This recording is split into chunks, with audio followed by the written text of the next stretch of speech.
Republican Congressman Mark Harris. Representative, thank you so much for giving us some of your time. President Trump talking about a variety of topics, namely, of course, the war with Iran. Just yesterday, we know that the Secretary of State said the war is over. So I'd like to listen to a bit of that. We'll talk on the other side. Okay. Operation Epic Fury is concluded. We achieved the objectives of that operation. I'm not going to, we're not cheering for an additional situation to occur. We would prefer the path of peace. What the president would prefer is a deal. All right, so Representative, Americans hear that, but yet we also know that this U.S. blockade is still in place. What is your interpretation of what's happening there?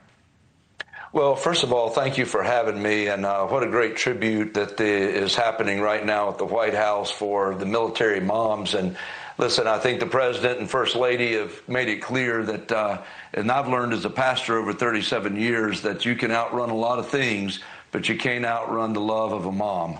And I'm grateful for the tribute that's going on right now with the military moms.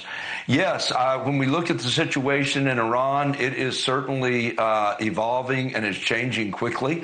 I think the negotiations are continuing, and we've watched a few things happen pretty quickly over the last 48 hours. And the reports that I'm understanding right now are that those negotiations have led to a memorandum of understanding that is being discussed. I think it's a one-pager. I think it's about 14 items that are being discussed there. The president's made it very clear that if this were to move forward, that some things would begin to happen, that they would declare that the war had come, or the conflict had come to an end.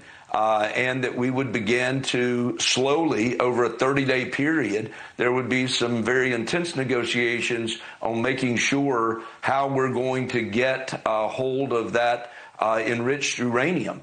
That's a big piece of this. The president's made it clear from the beginning that our goal was that there would not be a nuclear weapon in Iran. And when we set out for this military operation, it was very clear that we were taking out their ballistic missiles. We were taking out their capability of manufacturing these missiles that would be able to be used to deliver any kind of nuclear weapon.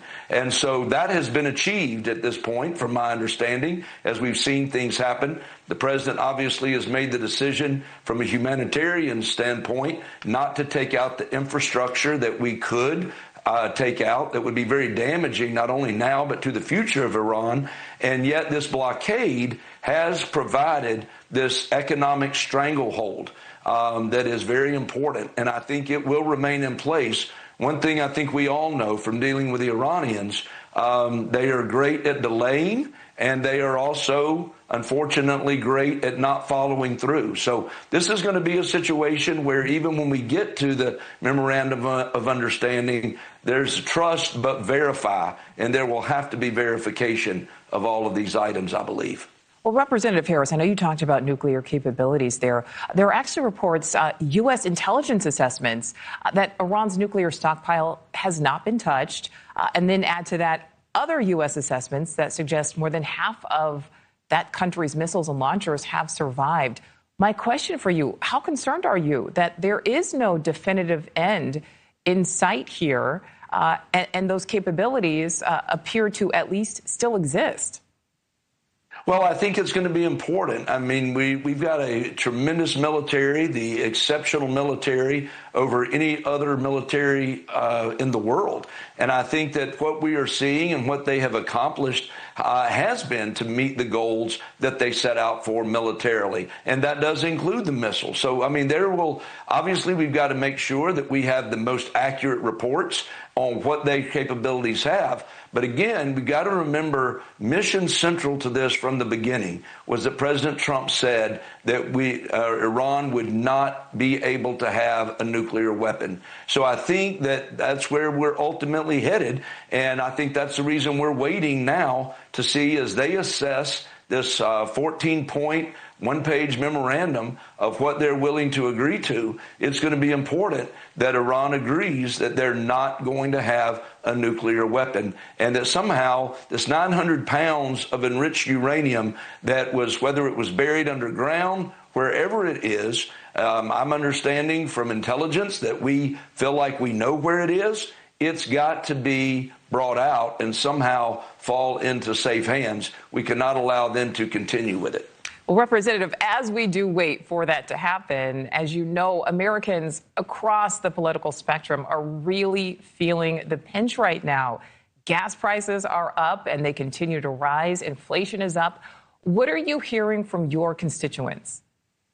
Well, I'm hearing that very thing, Nicole. I am hearing that there is concern, obviously, about the gas prices. And the gas prices affect everything. They affect the food at the grocery store. They affect air travel and everything else. I've talked to a businessman just this week, and everything that they're dealing with has a surcharge on fuel because of what we're happening. Fertilizer is a concern for our farmers. So all of these are real concerns. But I will tell you what I'm hearing from people in the 8th District of North Carolina that I represent is they recognize and understand what is happening in Iran. They understand that this has been going on for 47 years. They understand that the intelligence and the information that we had recognized that Iran was getting to a place that within a matter of days, they were going to be able to have a nuclear weapon. And so this was necessary. It wasn't something that any of us wanted to see, but it was something that I believe is necessary.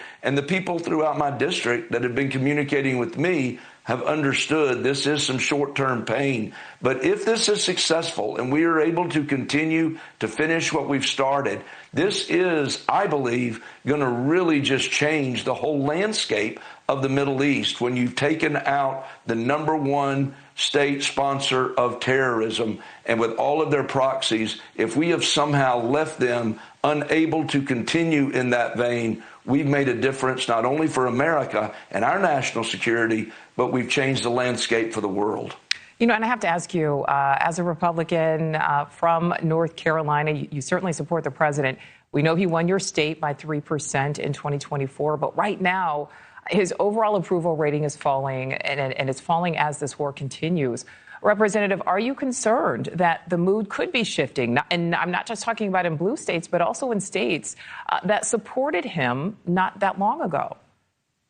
Well, I do think it's important for folks to recognize sort of the current situation. And I don't think there's any disagreement that people are feeling the pain and that people are concerned about these prices. I mean, we've recognized that inflation and feeling with these rising prices are probably something that is #1 on folks' list. I do believe that when we get to a resolution here, that we're going to see those prices. I certainly hope that we'll see those gas prices drop as quickly as they took off. I mean, when all of this started February 28th, we saw the gas prices go up, and they've gone up quickly, and they've maintained that. And so my hope is when the strait is open, when things are moving as they should be moving once again, and we find a resolution, that we're going to see that pain at the pump begin to come down.